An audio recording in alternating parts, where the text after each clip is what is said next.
వాహనదారులకు కీలక alert. Petrol diesel సరఫరాలపైన కేంద్ర ప్రభుత్వం కీలక ఆదేశాలు జారీ చేసింది. పరిశ్రమలు, వాణిజ్య సంస్థలు, పెద్ద కంపెనీలు ఇకపైన పెట్రోల్ బంకుల నుంచి పెద్ద మొత్తంలో ఇంధనం కొనుగోలు చేయకుండా తాత్కాలిక ఆంక్షలు విధించింది. ఇక బల్క్ సప్లై చైన్ల నుంచే వారు పెట్రోల్ డీజిల్ కొనుగోలు చేయాలని స్పష్టం చేసింది. అంతేకాదు, ఒక వాహనానికి రోజుకు 200 లీటర్ల కంటే ఎక్కువ డీజిల్ను నింపవద్దని చెప్పేసి రిటైల్ అవుట్లెట్ల యాజమానులను కూడా కేంద్రం ఆదేశించింది. ఈ మేరకు పెట్రోలియం శాఖ ఆదేశాలు జారీ చేసింది.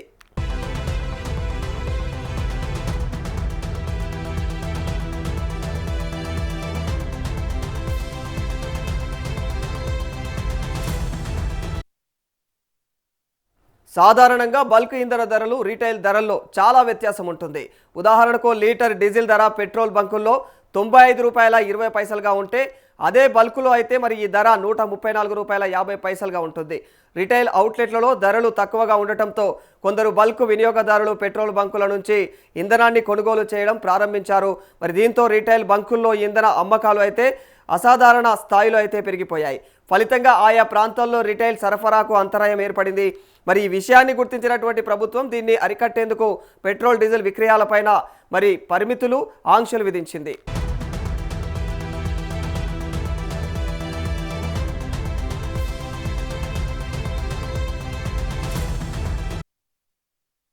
మరోవైపు petroleum and explosive safety organisation అనుమతి పొందినటువంటి కంటైనర్లకు మాత్రమే డీజిల్ విక్రయించాలి. ఒక వినియోగదారుడు లేదా ఒక వాహనానికి రోజుకు గరిష్టంగా 200 లీటర్ల వరకు మాత్రమే డీజిల్ ఇవ్వాలని కేంద్రం తన ఆదేశాల్లో అయితే స్పష్టం చేసింది. అంతేకాకుండా ఈ డీజిల్ను తిరిగి విక్రయించుకోకూడదని చెప్పేసి కూడా తెలిపింది. మరి హోల్డింగ్, బ్లాక్ మార్కెటింగ్, డైవర్షన్ పైన రాష్ట్ర ప్రభుత్వాలు నిఘా పెట్టాలని చెప్పేసి కూడా కేంద్రం ఆదేశించింది. ఈ ఆంక్షలు మొదట 90 రోజుల పాటు అమల్లో ఉంటాయని ప్రభుత్వం స్పష్టం చేసింది. అవసరమైతే మరో ఉత్తర్వులతో గడువును పొడిగించే అవకాశం కూడా ఉన్నట్టు తెలుస్తుంది. దేశవ్యాప్తంగా కూడా సాధారణ వినియోగదారులకు ఇంధన కొరత తలెత్తకుండా చూడటమే ఈ నిర్ణయం ముఖ్య ఉద్దేశమని కేంద్రం స్పష్టం చేసింది.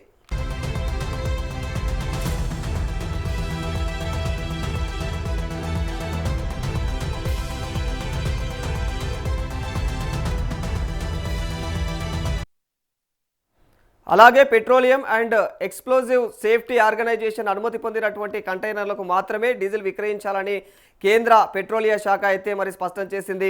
ఒక వినియోగదారుడు లేదా ఒక వాహనానికి రోజుకు గరిష్టంగా 200 లీటర్లు మాత్రమే అమ్మాలని కేంద్రం అయితే తన ఆదేశాల్లో స్పష్టంగా పేర్కొంది. మరి ఈ డీజిల్ను తిరిగి విక్రయించకూడదని చెప్పేసి కూడా తెలిపింది. హోల్డింగ్, బ్లాక్ మార్కెటింగ్, మరి డైవర్షన్ పైన రాష్ట్ర ప్రభుత్వాలు అయితే నిఘా పెట్టాలని కూడా కేంద్రం ఆదేశాలు జారీ చేసింది. ఈ తాత్కాలిక ఆంక్షలు 3 నెలల పాటు అమలులో ఉంటాయని చెప్పేసి తెలిపింది. అవసరమైతే మరో ఉత్తర్వులు కూడా ఉత్తర్వు ద్వారా కూడా మరి ఈ గడువునైతే పొడిగించే అవకాశం ఉందని చెప్పేసి పేర్కొంది.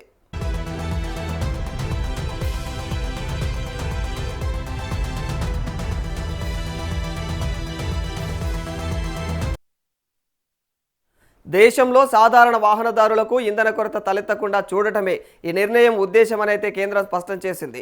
మరి పశ్చిమాసియాలో నెలకొన్నటువంటి ఉద్రిక్తతలతో దేశంలో ఇంధన కొరత ఏర్పడిన సంగతి మనందరికీ తెలిసిందే. మరి సరఫరాలో ఎప్పుడైనా సరే అంతరాయం అయితే ఏర్పడవచ్చునని చాలామంది పెద్ద మొత్తంలో అయితే పెట్రోల్, డీజిల్ కొనుగోలు చేసి నిల్వ చేసుకుంటున్నట్లుగా కూడా వార్తలు వినిపిస్తూ ఉన్నాయి.